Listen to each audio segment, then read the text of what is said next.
yeah, just wanted to give like a good, keep it 5 to 10 minutes, 7 minutes, something around that. Uh, just to give you an idea of how I got my track layout started, how I got the industries going, all from what I can remember, blase, blase, blase.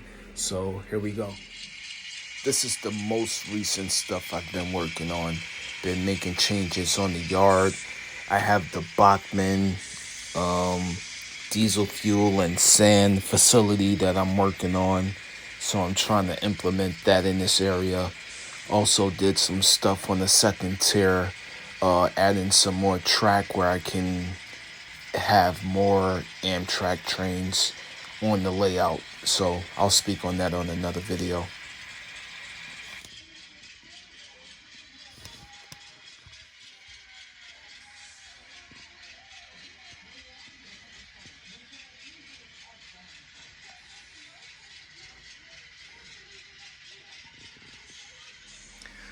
So as most know, I have three tiers to my layout. 1, 2, and 3. So I use the software that I have a Mac, so I use Mac software. I forgot the name of the program right now. It's the only one that is offered on on iTunes. I'm sorry, not iTunes, but the App Store. So I pretty much started the first and second level there. For the most part, once I started laying the track down, y'all just skip through a lot. Once I started laying the track down, that's when I realized that the track software can be misleading the way things look, and depending on the rolling stock and locomotives you have, you may have to change things on the fly. So I'm a fan of flex track because I want my track to be exactly how I imagine it. The Kato stuff is just like, unless it's like straightaways and like what I have back there, just doesn't work for me. So this is my main yard. I started off with these two tracks that go in the loop all the way in under the tunnel. You can see back there. And if you guys have seen my other parts of the layout, you know that what's back there and whatever. Yeah. Those were the two first loops that I made.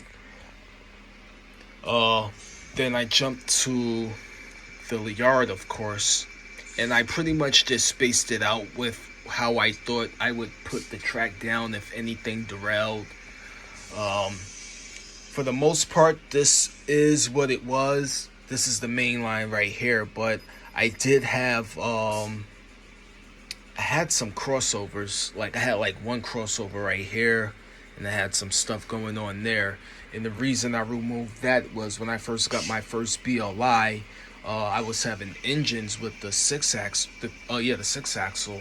Long story short, one of the solders failed, so went in there, fixed it up. But unfortunately, I did all that fixing after I changed my layout.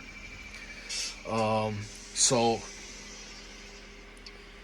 got the locomotive yard here. It's really hard to just explain, so I'll just get through what I can get through. Yeah, so the locomotive stuff was always going to be here. And I always designated that track over there to either be for the locomotive yard or for another industry. So it just ended up being additional track. This is like a actually loops around just for the sake of having track. But I pretty much just like look at this as being the end, and this is an industry right there, so I don't let anything cross like right there, to avoid any electrical issues. I do have the track snipped over there. This is like my main intersection spot because it gets from my my two loops on the far out, like I call that like my branch line stuff that I would run Amtrak on, but it connects to my main loop and to the remainder of my layout, and it does that in both directions. Excuse me. So as what I'm trying to say is that this track and this track, they both lead off to that same track right there, which is loop 2, one of the 2 loops. Thought I heard a derailment. Always wanted the intermodal facility, so coming off of the main, well, even though it stays on the my main goes on the divergent side, but this track leads off to my first main, well, my first reverse loop that I designed, but laid out or whatever. This is what I have for my intermodal section. Of course I do things differently. This is my first layout. Maybe I have more track, I don't know. I'm kind of happy with this is, even though I did miss out on the road work. I'm still happy to have enough space for the containers, and at least I know in the next layout I got a lot of stuff ready. These tank tracks, this was designed way later in the process, way later. But this is my reverse loop. This is the main going up. And let me go on the other side of the yard. So as I was saying, these are my 2 mains. So for example, go down this way. I just showed you everything that, showed you everything that goes on down there. Comes back up on this track. I just told you that this comes off of it splits. One section goes to the intermodal and the reverse loop, and then the other is this track right here. And at this point, this is when I stopped looking at the software and I just started going off the top of my head. So those 2 tracks go up. I think I had this industry right here, even though I didn't know it was going to be plastic. I just went ahead and put something. It looked like a good spot for an industry, I guess. So, worked on this incline going up for a while, and I always had to make modifications as I ran new trains. The heights of couplers, the lengths of trains, and having the different variations of making the trains up. You're likely to have a decoupling, and those always happen at specific spots at least. So it's a matter of leveling things out, making sure that you have the flex track in the right spot. For example, like a corner like this, it would be wise to use a continuous piece of track when you're, I guess, changing pivot points pretty much, or if you're changing the incline or the direction, you definitely need to use the continuous part of the flex track and not butt it in, like for example that. So initially, as you can see right here, I have the remnants of the first version where it just went straight up this way, just went up on the right over these tracks, and it made things very limiting.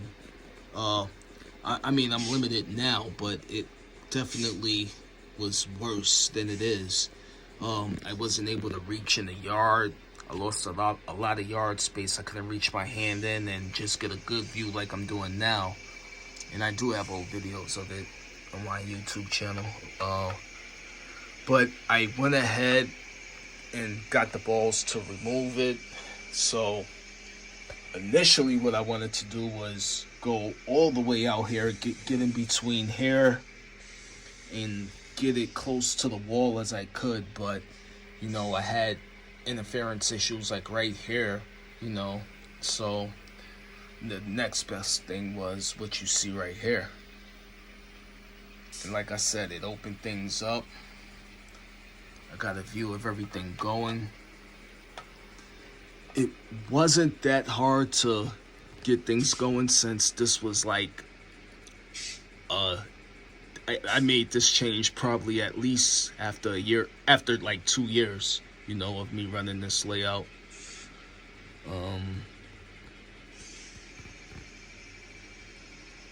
Yeah, I mean, everything works. Let me go on that side over there. For me, it was like a lot of trial and error. As you can see, it does not look clean, but my trains get across.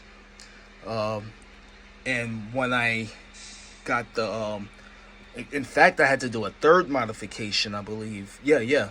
When I got the Kato Big Boy and I installed DCC on it, like I definitely had to open up the radius of these tracks a lot more. And this was already built, so I'm really reaching in there, and that's why I'm using those yellow pins that you see to get things positioned. Every few spots I might have glue where I think it's critical, but this is what it is. I used to be embarrassed by stuff like this, but now I could care less. It works. And Nscale is light. One day I'll paint it, maybe I won't, who knows? Who cares at this point? This was, I probably added this about 2 months ago, because obviously you can see that there is a chance for a derailment and stuff to drop, but never have those issues with the exception of right here. Normally it would be possibly a rolling stock every once in a while, but 2 months ago I dropped one of my Kato SD70 ACEs, and it did F up the decoder. And so since then I've put this there, and I haven't had anything drop, but at least if it does drop, I'll be safe. And this is the only spot. Nowhere else on the incline have I had those issues. I think I'm already past the point where I want to be. So I got a loop up here. This Amtrak has been sitting there for like a month now. So this is just gonna really be my passenger stuff. Just started building on the fly. This is my passenger yard. I've since then built like a lot more back there. You know, I got 2 tracks underneath all that stuff. I'll go back over there. But I realized that, you know, I got all the passenger stuff going. Everything looks nice, but there are so many more industries that I wanted to work with. So right away, I just said, hey, my first layout, let me just go all out. And I was like, yo, as I'm doing the second layout, I'm going to do the third as well. Oh, hold on 1 second. So where did I leave off? Well, bad view. I forgot I had stuff stored there, but I do have 2 tracks for my Amtrak stuff. Pretty much just storage out of view. But yeah, I started building the second incline, or planning for it as I was finishing out I was building the third as I was finishing out the second. Of course, none of this recent stuff was here. The paper mill is about a month old in here. But like I said, I'm just pretty much showing you the track work. So it's just one main going up to the third. This is like another just pinch point where I have the 2 mains that I was showing you earlier. They're converging together into one, and I have my main loop right here on the second level, doing its connection to the main. This is my second reverse loop right here. Rarely used, but everything's all good. Yeah, and so right here, this is me coming into the third level. right away I split off. One of the main industries that I wanted right away was like a coal, because I wanted to drop real coal and all that. So I had the 1 and 2 sidings were going to be for the coal, but actually don't run the coal train a lot. And as you can see, there is no live coal drops. So right now, that main track right here is just storage. That's one of my main fruits that I run. Been running that same manifest for about a year now. But yep, just that one main.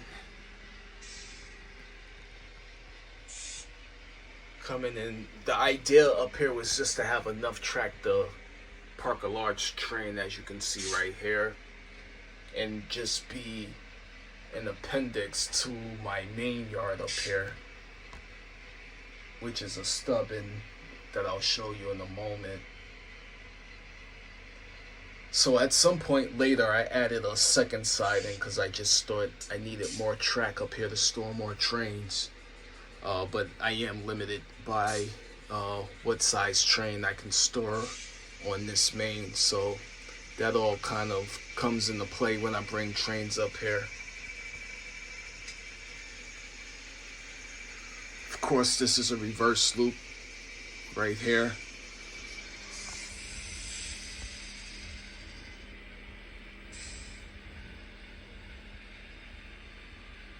Really not that hard to see, but I got that one track reversing back in. Like I said, that's my reverse loop. I made a lot of modifications up here, so the yard that you see, Brooklyn yard, it is not connected to the reverse loop as it was in the past.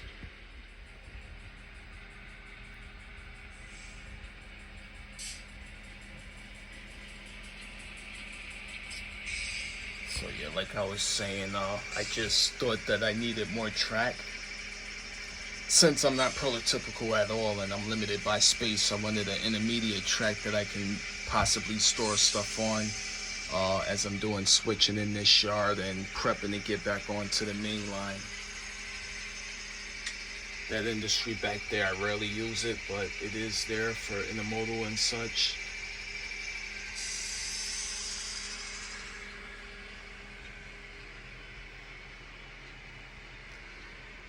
Got an entrance out there. You guys have seen it in older videos. Pretty much just dug through the styrene, or the styrofoam, whatever material that is. Just one track out there, and I'll end it off with what's back there. So now to finish everything off, this is really the front of the layout, because this is the first thing you see when you come in. But to go back to the beginning, these are the first 2 loops that I built. This is the connection to the rest of the layout.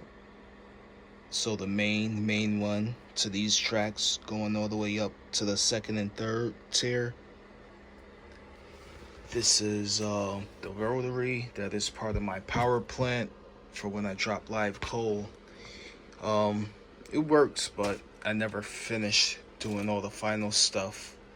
However, I did add sidings to connect to it, even just so it can flow better, because this was a stubbin. But like I said, I don't use this. I mean, I do plan to do it in the future when I have time. I have ideas on how I can do the live coal drops, and I did attempt it. I just failed at it on my first shot. Things didn't work as reliable as I'd like it, so back to square one. Had this part of the layout here for a while. I'm pretty sure I changed it up. The last change I did was I had a car float section right here. That's the remnants of it right now. But I had the car float, and then I had like a bookshelf on my porch with more track. Wasted more money. Long story short, I tore that stuff down, and I bought all those industries that I wanted in here.